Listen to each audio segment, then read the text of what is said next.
étage. Le mec, au fur et à mesure de sa chute, se répète sans cesse pour se rassurer. Jusqu'ici, tout va bien. Jusqu'ici, tout va bien. Jusqu'ici, tout va bien.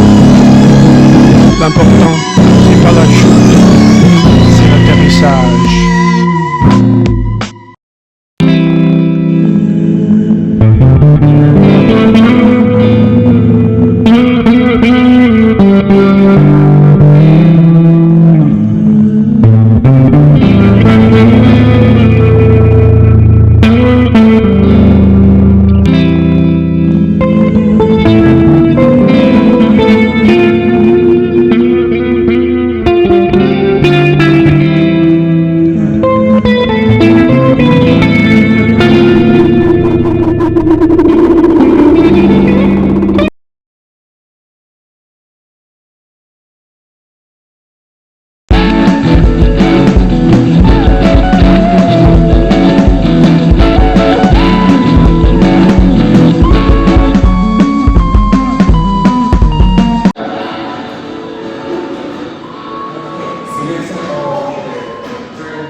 Especially for the bad side to right.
If I was ready, or if it was but I would really try at least one answer. And if it's any question, and I guess we'll just kind of go around the room. I'll start with. Actually, I will start. I will start with. Start with you.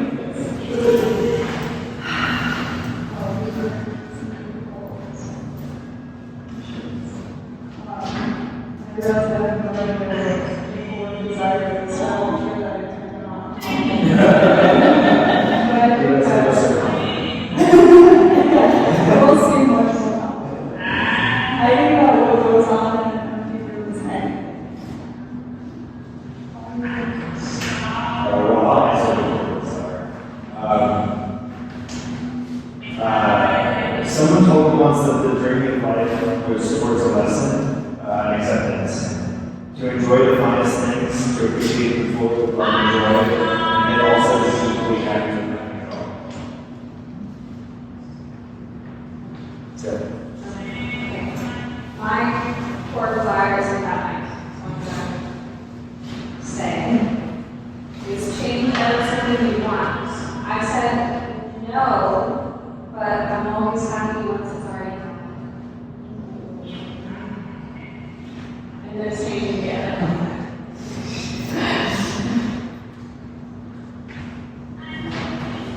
I think I will talk about my core desire. I have no clue either. Desires where influence resides. There are elements in our lives that are often not cultivated, and those the element of desire to nurture will fruition. And also share my core desire. I feel pain. I feel desire doesn't exist without a pain that's what drives you to fulfill that desire or feel the pain you don't.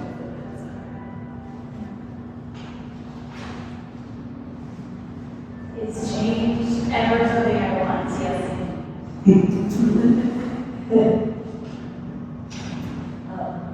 Core desire comes response to what I was hearing. So,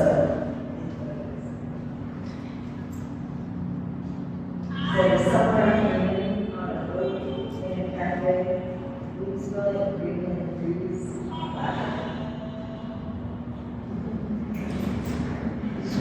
Answered the question, what is a core desire, with the questions that you gave us. When needs change, it's time to rearrange. An empty room can't hold anything. Sometimes we want change, sometimes change makes us understand what we want. What is at the core of desire, whatever is in my heart? Care, love for others, and self.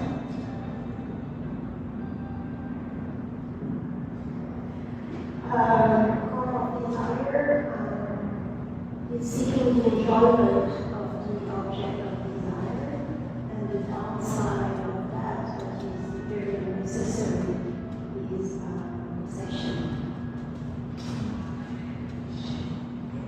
Thank you. I get to the oh.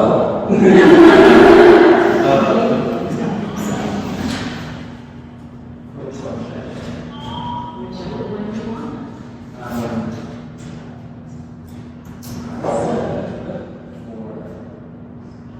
Is the fall that I never wanted? I said no. I said that's for context actually on this one. It's supposed to be a joke. And I think maybe it's like she's not translated the same way. But I was like, it's a joke that it's evolving. But I think that I don't think he wants that. I feel like the joke is like, oh, he wants that. But I don't think so. I think it's just a result of actions. So that's what for sharing your answers. I'm more on the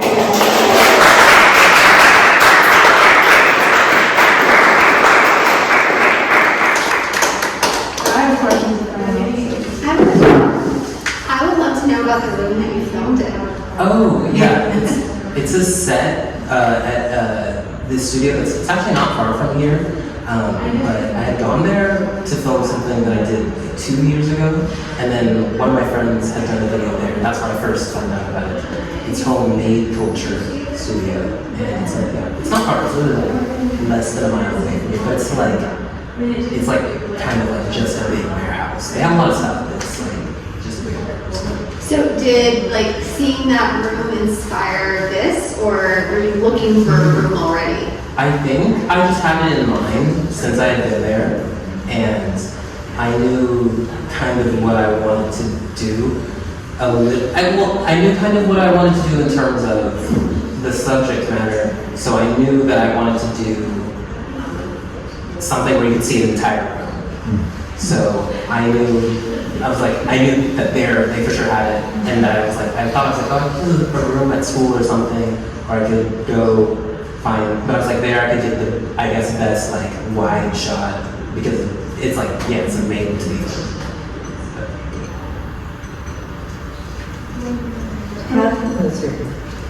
So, the song choice and the setting for the room speak to, kind of vintage past, but you're a younger person. Mm-hmm. So thinking about that being changed, what made you look towards the past with the setting and the music rather than the present? I think about that because I think a lot of the times, for me, when I'm thinking of should I do something or not, I guess I look at examples to think of how did this work out and kind of consider that. And I also, this particular song, I was thinking of that just because I think it's something that's kind of like, when you think about wanting something, it's not if I had you in person, it's just like, oh, if I had that thing, or if this happened, and that's why I really thought about that song. But the room, I guess that was more of, I just thought it paired well. That one, because wasn't as specific. I have a question. This is maybe this is asking you to interpret too much for me, but I want to know what to you was the connection between the theme of desire and like this idea of a room, or like an empty room and things that you. I think of it as, I think for me, I think of when you want something, you're unofficially saying you want to change. So that's why I said for the room that when is it time to rearrange? What do you do in an interim? Like, when do you make decisions? What decisions do you make? And kind of like just that, I guess, conversation with yourself. But there's kind of like a way where it never ends. Yeah. Yeah. That's what it is. How did you decide on the sequence of questions? And did you always envision this as interactive? I did envision it as interactive, but the sequence of questions I didn't have at first. I thought of it more as these were literally questions that I guess I was framing, but I didn't want to. I had a few different ideas. I thought about like the very last clip was like kind of like a back and forth dialogue. I thought of doing more of it in that format. So there were literal questions that would have been asked in the video. And then instead I was like, well, I want to direct it outwards instead of within the context of the video. So that's how I came with the specific questions. And that is it. Maybe one more question. Who has been the greatest influence on your work? Or could you talk about what's impacting you? Because I guess I can speak to, on this specific project, things I thought of. So that's a hard one. I guess biggest impact, I don't know.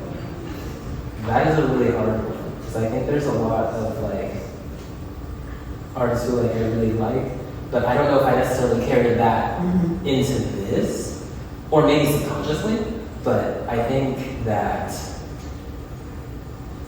I don't know, that's a hard one. You showed me those surreal interviews, Yeah. It's kind of an internet culture thing. Yeah. That was one thing that I did reference for the very last scene was a specific interview from a documentary, and it's from a documentary about Heidi Fleiss, Hollywood Madam, and they're like interviewing people who had interacted with her, and so they blurred their face, but they did like a slow zoom in on them, despite that you can't see them at all. So it was like you're really trying to figure out, what's this person thinking, what are they saying? Because you can't see their emotions, but you just hear the dialogue. So I was thinking a lot about that for the very last one. And for the one with the TV and the French quote, that quote is from a movie, La Haine, and I had recently watched it this past semester in one of my classes, but I recognized the quote actually because it was in a song that I was already listening to, and then I was like, oh, it's from this, and so I ended up using it just because I kept thinking about it, because it came up multiple times in a way that I didn't expect. So that's, one thing I thought of there.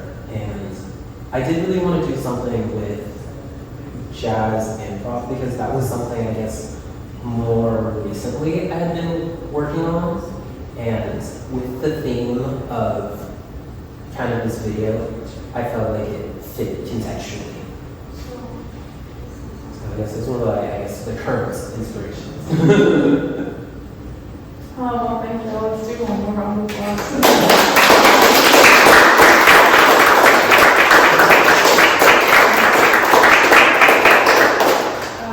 So they graciously allowed us to go into the MFA show, so if you want to stick around and stay for maybe like 10-ish, 15-ish minutes, you can't stay forever. Thank you for being here. Yes. Another reason I did want to do the improv now is because this was pretty recent, and I decided I was for sure going to do that, was I'm borrowing this violin. It's not mine, and I really wanted to use it. Yeah, that's another reason I really wanted to do improv. It's like, this one's not working. It sounds so nice.